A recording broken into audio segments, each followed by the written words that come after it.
আসসালামু আলাইকুম এভরিওয়ান। আপনারা স্ক্রিনে যে প্রশ্নটি দেখতে পাচ্ছেন, এই টাইপের প্রশ্নগুলো বিভিন্ন চাকরি পরীক্ষায় এসে থাকে। এমনকি এই টাইপের প্রশ্নগুলো বিসিএস এর মতো পরীক্ষাও এসে থাকে। এখানে একটা চিত্র দেওয়া আছে এবং এখান থেকে প্রশ্ন করেছে যে এই চিত্রে মোট কতটি বর্গক্ষেত্র রয়েছে। তো আমরা যদি নরমালি গুনতে যাই তাহলে দেখেন এখানে সারি বরাবর কয়টা বর্গক্ষেত্র রয়েছে? সারি বরাবর রয়েছে ১টা, ২টা, ৩টা, ৪টা।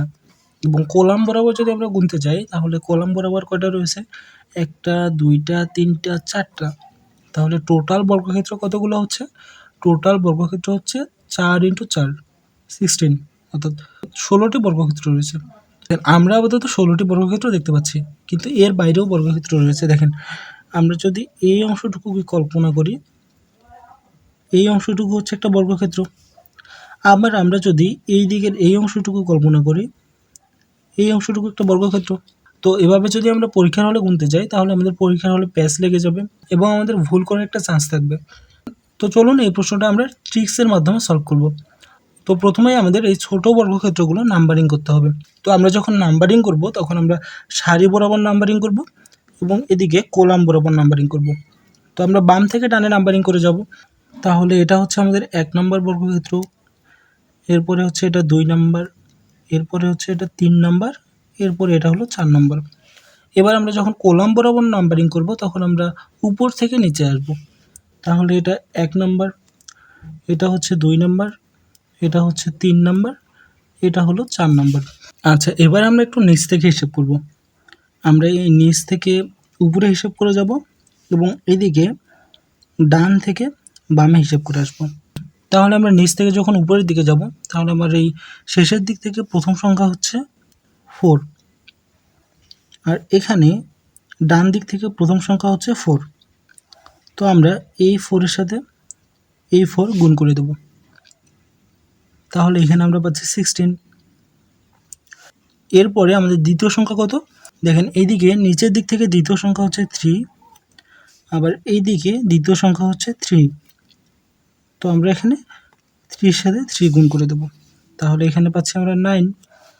এরপরে এদিকে তৃতীয় সংখ্যা কত? তৃতীয় সংখ্যা হচ্ছে 2। এখানে তৃতীয় সংখ্যা কত? এখানেও তৃতীয় সংখ্যা হচ্ছে 2।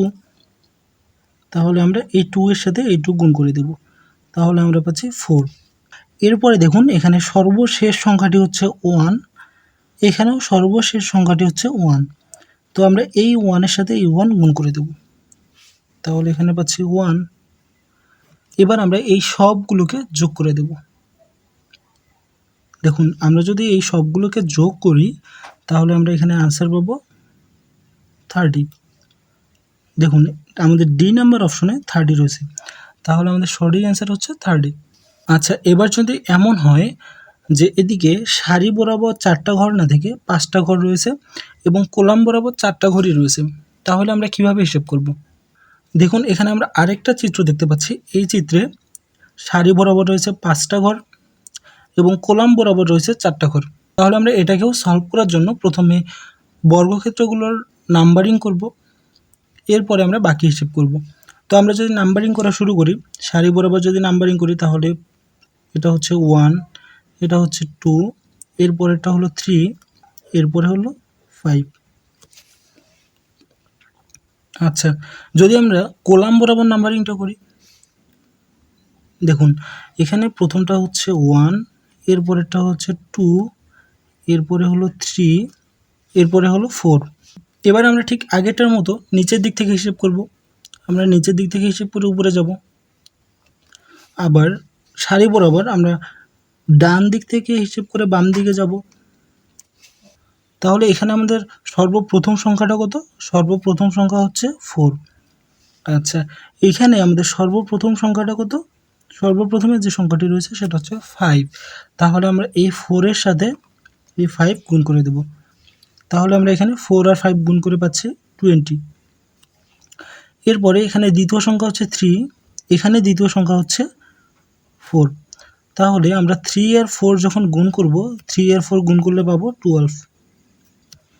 এরপরে দেখুন, এখানে তৃতীয় সংখ্যা হচ্ছে 2, আর এখানে তৃতীয় সংখ্যা কত? এখানে তৃতীয় সংখ্যা হচ্ছে 3। এবার 2 আর 3 গুণ করলে আমরা পাবো 6। এরপরে এখানে সর্বশেষ সংখ্যাটি হচ্ছে 1, অর্থাৎ 4 নম্বর সংখ্যাটি হচ্ছে 1। তাহলে এই দিক থেকে 4 নম্বর সংখ্যাটি কত? 1 2 3 4, 4 নম্বর সংখ্যাটি হচ্ছে 2।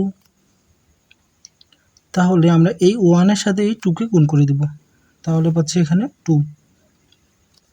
তো ক্যালকুলেশন করার সময় আমাদের যদি কোনো একটা সংখ্যা এভাবে বিজোড় থেকে যায় তাহলে আমরা সেটাকে ছাড়াই ক্যালকুলেশন করব। তাহলে আমরা এই সবগুলো সংখ্যাকে যদি যোগ করি, যোগ করলে আমরা পাবো 40, অর্থাৎ এখানে টোটাল 40টি বর্গক্ষেত্র রয়েছে।